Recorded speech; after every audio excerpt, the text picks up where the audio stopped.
আকাশবাণী আগরতলা স্থানীয় সংবাদ পড়ছি অনামিকা কর্মকার। কৃষিমন্ত্রী রতনলাল নাথ জানিয়েছেন, রাজ্য সরকার রাজ্যে বিভিন্ন সময়ে প্রাকৃতিক দুর্যোগে ক্ষতিগ্রস্ত কৃষকদের আর্থিক সহায়তা প্রদানের সিদ্ধান্ত নিয়েছে। গতকাল মহাকরণে এক সাংবাদিক সম্মেলনে কৃষিমন্ত্রী জানান, রাজ্যে ৮১,৩০১ জন কৃষক ২৩,২১,০০,০০০ টাকারও বেশি এই ক্ষতিপূরণ পাবেন। ডিবিডির মাধ্যমে এই টাকা কৃষকদের অ্যাকাউন্টে ঢুকবে। এই ব্যাপারে আগামী ৪ জুলাই দক্ষিণ জেলার জোলাইবাড়িতে এক অনুষ্ঠানের মাধ্যমে এই টাকা তুলে দেওয়া হবে। কৃষিমন্ত্রী বলেন, এসডিআরএফ অর্থাৎ স্টেট ডিজাস্টার রেসপন্স ফান্ড এবং প্রধানমন্ত্রী ফসল বীমা যোজনায় কৃষকদের এই ক্ষতিপূরণ দেওয়া হবে। তিনি জানান, গত বছর ১৬, ১৭, ১৮ নভেম্বর দুর্যোগে রাজ্যের ৫৮,২১০ জন ধান চাষী ক্ষতিগ্রস্ত হয়েছেন। ২৩,১৭১ হেক্টর জমির ফসল নষ্ট হয়েছে। এতে ক্ষতিপূরণ বাবদ মেটানো হবে ১৪,৫৮,৯৪,০০০ টাকা। গতকাল নয়াদিল্লিতে কেন্দ্রীয় স্বাস্থ্য ও পরিবার কল্যাণ, রাসায়নিক ও সার মন্ত্রী জেপি নাড্ডার সঙ্গে সৌজন্যমূলক সাক্ষাৎ করেন ত্রিপুরা রাজ্যের রাজ্যপাল ইন্দ্র সেনা রেড্ডি নাল্লু। রাজভবন থেকে এই সংবাদ জানানো হয়েছে। রাজ্যের স্বাস্থ্য ব্যবস্থাকে ঢেলে সাজাতে সরকার অগ্রাধিকার দিয়ে কাজ করছে। সকলের জন্য স্বাস্থ্য পরিষেবা সুনিশ্চিত করতে মুখ্যমন্ত্রী জন আরোগ্য যোজনার মতো প্রকল্প চালু করা হয়েছে। গতকাল উদয়পুরের রাজর্ষি হলে জেলাভিত্তিক টিবি মুক্ত গ্রাম পঞ্চায়েত সম্বর্ধনা অনুষ্ঠানের উদ্বোধন করে অর্থমন্ত্রী প্রণজিৎ সিংহ রায় একথা বলেন।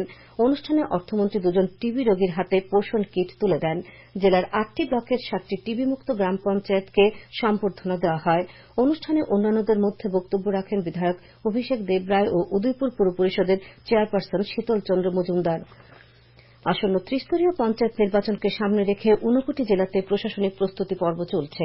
গতকাল কৈলাসহর সার্কিট হাউসের কনফারেন্স হলে সেক্টর অফিসারদের প্রশিক্ষণ পর্ব অনুষ্ঠিত হয়। মোট ৩৬ জন সেক্টর অফিসার প্রশিক্ষণ গ্রহণ করেন।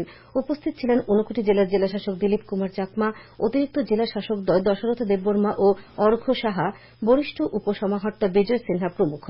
বিভিন্ন ব্লকের বিডিওরাও এতে অংশ নেন। অষ্টাদশ লোকসভার অধ্যক্ষ নির্বাচিত হলেন প্রবীণ বিজেপি সাংসদ ওম বিড়লা। গতকাল ধ্বনিভোটে লোকসভার অধ্যক্ষ নির্বাচিত হয়েছেন তিনি। ওম বিড়লার কাছে হেরে গেলেন বিরোধীদের প্রার্থী তথা কংগ্রেস সাংসদ কে সুরেশ।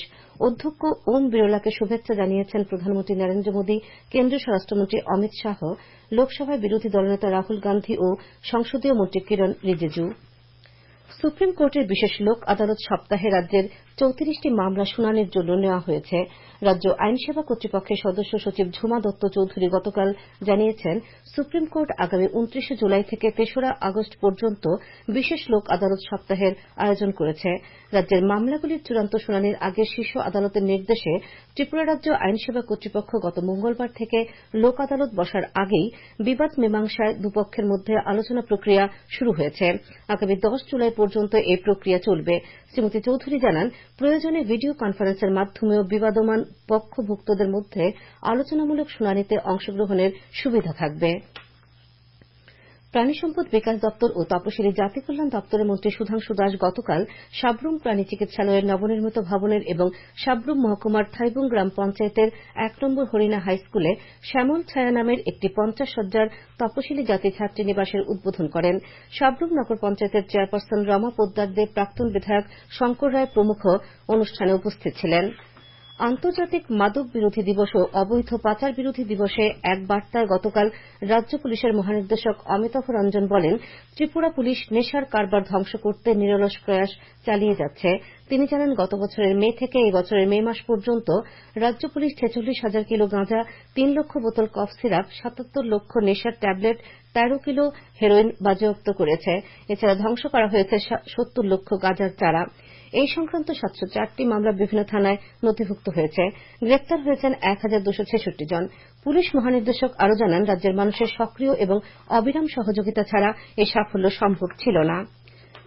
রাজ্যের দাবাড়ুদের প্রশিক্ষণ দিতে আজ আসছেন গ্র্যান্ড মাস্টার তেজস বাকরে। ২৮ জুন থেকে ৪ দিন প্রশিক্ষণ দেবেন তিনি। রাজ্য দাবা সংস্থার অফিসে হবে প্রশিক্ষণ শিবির। রাজ্য দাবা সংস্থার সচিব প্রদীপ রায় এ খবর জানান।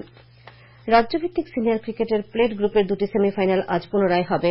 গতকাল ম্যাচ দুটি বৃষ্টিতে পরিত্যক্ত হয়। মেলাঘরে আয়োজিত সেমিফাইনালে তেলিয়ামুড়া ও বেলোনিয়া এবং শান্তির বাজারে, অপর সেমিফাইনালে আমবাসা ও জিরানিয়া মুখোমুখি হবে। ২৮ জুন আসরের ফাইনাল খেলাটি হবে। আবহাওয়ার পূর্বাভাসে জানানো হয়েছে রাজ্যে আকাশ প্রধানত মেঘলা থাকবে, বিভিন্ন এলাকায় বজ্রসহ বৃষ্টিপাতের সম্ভাবনা রয়েছে। আজ দিনের সর্বোচ্চ তাপমাত্রা 31 ডিগ্রি ও সর্বনিম্ন তাপমাত্রা 26 ডিগ্রি সেলসিয়াস থাকবে। আজ ভোরের সর্বনিম্ন তাপমাত্রা ছিল 26.6 ডিগ্রি সেলসিয়াস। সকাল 5:30 পর্যন্ত বৃষ্টিপাতের পরিমাণ ছিল 24.4 মিলিমিটার। গোমতী, সিপাহীজলা, পশ্চিম জেলা, খোয়াই ও ধলাই জেলাতে কিছু এলাকায় মাঝারি বৃষ্টিপাতের সম্ভাবনা রয়েছে। স্থানীয় সংবাদ এখনকার মতো এখানেই শেষ হলো।